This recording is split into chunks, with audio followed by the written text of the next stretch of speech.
আমি কিন্তু সিভি বানায় দেওয়ার বিজনেস করলেই পারতাম, ভালো প্রফিট হইতো। তোমার মাথায় খালি বিজনেসের চিন্তা কেন? তুমি নিজে চাকরির জন্য ট্রাই করলে কি হয়? আমি চাকরির জন্য কেন ট্রাই করব? আমি তো চাকরিই করব না। আমি তো অনেক আগে থেকে তোমাকে বলছি যে আমি বিজনেস করবো, and I want to be a very very successful entrepreneur. হা হা হা, এটা তো সেই ফার্স্ট ইয়ার থেকে শুনতেছি। বিজনেসটা করবে, এত টাকা কই পাবা তুমি? শোনো, বিজনেস করার জন্য টাকা লাগে না বোকা, তবে দুইটা জিনিস লাগে। কোন দুটা জিনিস লাগে? নাম্বার 1 একটা unique idea, and number 2 networking. Okay, মানলাম। তা তুমি কি তোমার সেই ইউনিক আইডিয়া খুঁজে পাইছো নাকি এখনো খুঁজতেছো? খোঁজাখুঁজি চলছে, পেয়ে যাবো ভেরি সুন, আই প্রমিস। মাহির, যা করো বুঝে শুনে করো। আমার কেন জানি মনে হয় তুমি একটা রিস্ক নিতে যাচ্ছ। ডোন্ট ওয়ারি, আমি বাড়ি থেকে ফিরেই একটা বিজনেস শুরু করব। ও তোমাকে তো বলি নাই, আমি একটু বাবা মার সাথে দেখা করতে যাচ্ছি, চলে আসবো। ক্যাম্পাসটা অনেক মিস করবো। আর আমাকে তুমি তো আছোই লাইফে।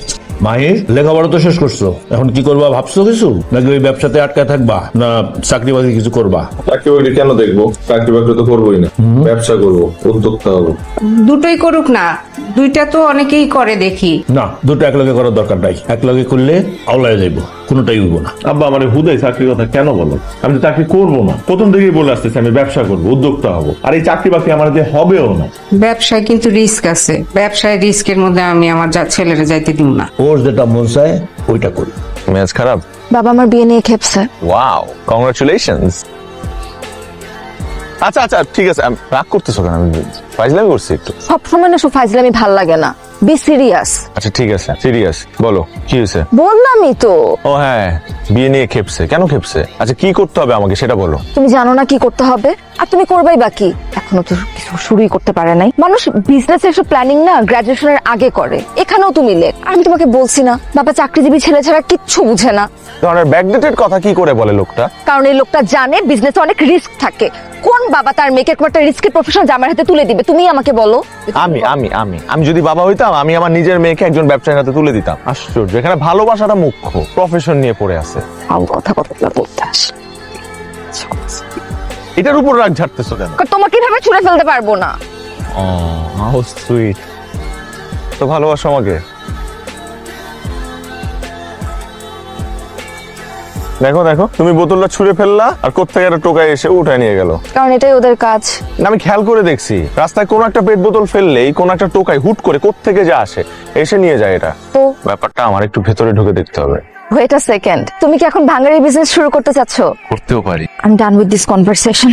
এই এই টোকাই, এই এই তুমি কই যাও? তারপর মাই সাহেব কেমন দেখলেন আমার ফ্যাক্টরি? ভাইয়া যা দেখলাম সব নতুন দেখলাম, মানে এগুলো আগে কখনো দেখি নাই। আসলে ভাইয়া আপনার কাছে আমি আসছি কৌতূহল নিয়ে। বুঝতে পারছি, আর কৌতূহল থাকাটাই স্বাভাবিক। আমরা অনেকেই জানি না আসলে এই ধরনের কাজ যে আমাদের দেশে অনেকদিন ধরে শুরু হয়েছে। ভাইয়া আমি যদি এই বিজনেসটা করতে চাই, আপনি কি আমাকে হেল্প করবেন? অফকোর্স হেল্প করবো। দেখুন মায়ের সাহেব, আপনারা নিউ জেনারেশন, আপনারা যদি কোনো ব্যবসায় আসতে চান, আপনাদেরকে সাপোর্ট করবার দায়িত্ব তো আমাদের। থ্যাংক ইউ ভাইয়া। আপনারাই তো নতুন সব আইডিয়া জেনারেট করবেন, তাই না? সবাই যদি গার্মেন্টস ব্যবসার পিছনে ছোটে তাহলে কি করে হবে বলুন? বিজনেস ডাইভার্সিফিকেশন করতে হবে না? থ্যাংক ইউ ভাইয়া। আপনি চিন্তা করেন না, কিছুক্ষণের মধ্যে আমি পিক আপ পাঠাইতেছি। আচ্ছা এখানে 50,000 আছে, এটা নেন, আর বাকি টাকা আমি ব্যাংকে দিয়ে দিতেছি। মাল পৌঁছানোর লগে লগে পাই যাবেন। ঠিক আছে ঠিক আছে। এই গাড়ি স্টার্ট দাও। হ্যাঁ সাবিত, মাহির কোথায়? ফোন ধরতেছে না কেন? কতক্ষণ ধরে ফোন দিতেছি। ওইও আচ্ছা ঠিক আছে, আজবার একবার একটু ট্রাই করে দিই। ভাইয়া আমি তাহলে 1 তারিখ থেকে শুরু করি। ইনশাআল্লাহ। আমি পুরো টাকাটাই নিয়ে আসছি, 50,000 আছে এখানে, আপনি একটু গুনে নিন। না, গুনতে হবে না। ঠিক আছে ভাইয়া, আপনার সাপোর্টটা আমার আজীবন মনে থাকবে। অবশ্যই, best wishes for you. Thank you ভাই, thank you so much. Thank you. আসি। দাঁড়িয়ে রইলি কেন? শুরু কর। বাবা আমার 2 মিনিট সময় দাও, একজনের আসার কথা একটু। আচ্ছা তাড়াতাড়ি তাড়াতাড়ি। এক না ফেনিয়াস। আসো বাবা, ও হচ্ছে মারিয়া। আসসালামু আলাইকুম। ওয়ালাইকুম আসসালাম। বাবা হ্যাঁ, মারিয়া না ভাইয়া, ধরেন। এই ধরো, কামু ধরো। ভাই প্লিজ প্লিজ।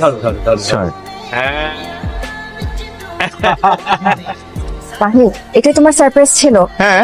আমার আগে সন্দেহ হয়েছিল তুমি এমন কিছুই করবে। কেন, তুমি খুশি হও নাই? হ্যাঁ, খুশি হয়েছি।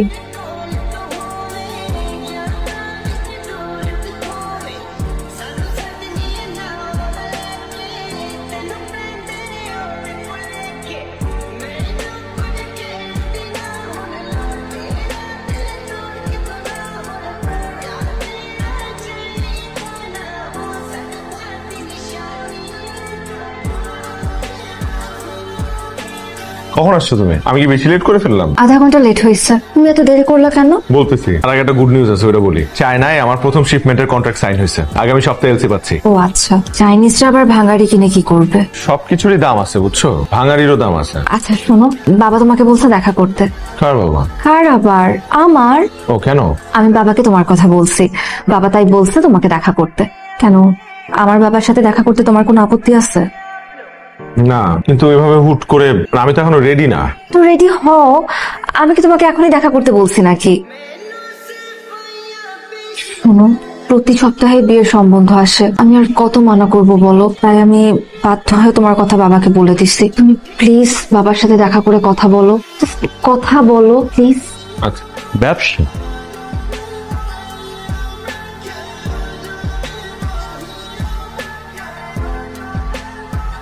কিন্তু এটা তো কোনো ফিউচার নেই, খুবই রিস্কি। কারো কপাল খোলে, আবার কারো কপাল খোলেই না। এনিওয়ে, কি ব্যবসা করার কথা ভাবছো? পেট ফ্লেক্স।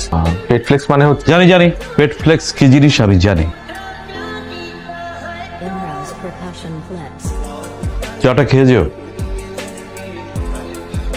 মারিয়া কই তুমি?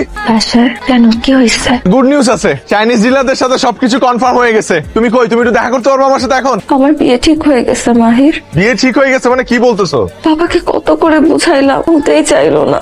কোথেকে ইঞ্জিনিয়ার ছেলে ধরে আনছে, হ্যান্ডসাম স্যালারি, ব্রাইট ফিউচার। তাহলে তোমার বাবা আমার সাথে দেখা করলো কেন?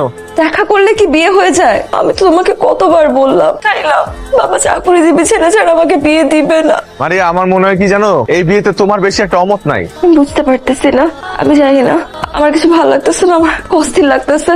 অস্থির লাগতেছে না? অস্থির লাগতেছে? অস্থির লাগতেছে তোমার? আচ্ছা, তোমার আমি একটু হেল্প করি। যে ছেলেটার সাথে তোমার বিয়ে ঠিক হয়েছে না, ওই ছেলেটারই বিয়ে করে ফেলো। আসলে আমার মতো এত ছোটখাটো একটা ব্যবসায়ীর সাথে তোমার যাই না, ওরে বিয়ে করে ফেলো। হ্যাঁ, কি একটু রিলিফ লাগতেছে না এখন? মাহির, গুড বাই, আর কখনো আমি তোমাকে ফোন করবো না। ভালো থাকো।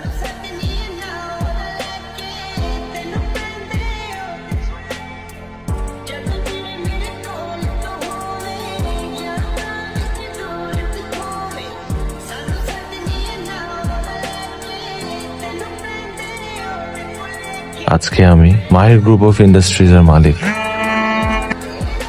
জি বলেন। স্যার, আমাদের একটা ভুল হয়েছে, আমি সব বের করেছি। আসলে রাজীব সাহেবের কোনো দোষ নেই, উনি নতুন তো, তাই খুব সহজে অফিস পলিটিক্সের শিকার হয়েছেন। হোয়াট? সব চাল চেলেছেন আসলে আমাদের পুরনো শমশের সাহেব। শমশেরই কাজ করেছে? জি স্যার। আচ্ছা, আপনি এক্ষুনি রাইট নাও ওকে ফায়ার করেন। স্যার। আর রাজীবকে কল দিয়ে বলেন। স্যার। আচ্ছা না, দরকার নেই। রাজীবকে আমি কল দিচ্ছি, ওনার সাথে অনেক বড় একটা অন্যায় হয়েছে। Okay sir. হ্যাঁ, ঠিক আছে। হ্যালো রাজীব, আমি আপনার বস বলছি।